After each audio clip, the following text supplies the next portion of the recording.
There was a man who took a most expensive vessel of the king's private palace and he broke it. He was not careful with it. He broke it. And when he realized what he did, he was so devastated and he was frightened. What do I do? So he went to a very wise man to consult.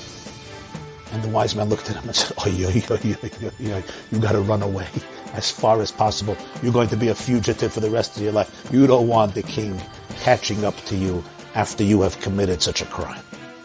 So he thought, you know what, maybe this wise man doesn't know everything. Let him go to somebody who was part of the palace. He was part of the royal entourage. He may give him a better understanding. So he goes to somebody who was part of the palace and he consults him. The man says, this is really bad. This is treason. You took the king's most cherished vessel and you broke it. This is treason. It's a horrible, horrible crime. Was tut man jetzt? What do you do now? So he was smart. He said, you know what? These guys don't know. Let me go to the Ummah. Let me go to the craftsman. Let me go to the silversmith. There was a goldsmith. The one who sculptured, who designed the vessel. He'll know how to deal with imperfections and blemishes. And he went to the craftsman. He showed him the broken vessel. The craftsman looked and said, yeah, I can repair it, but it's going to take a lot of work.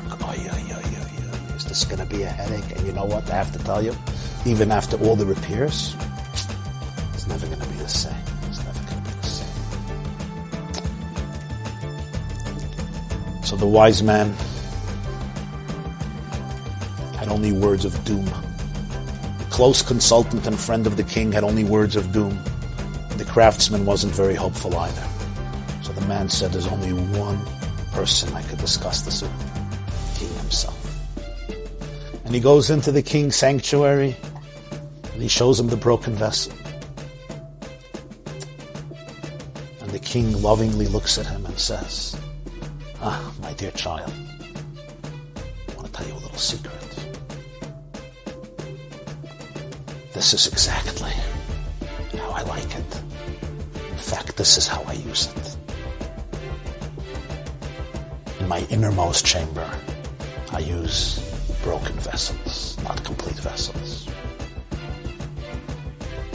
This is exactly what I need. Thank you.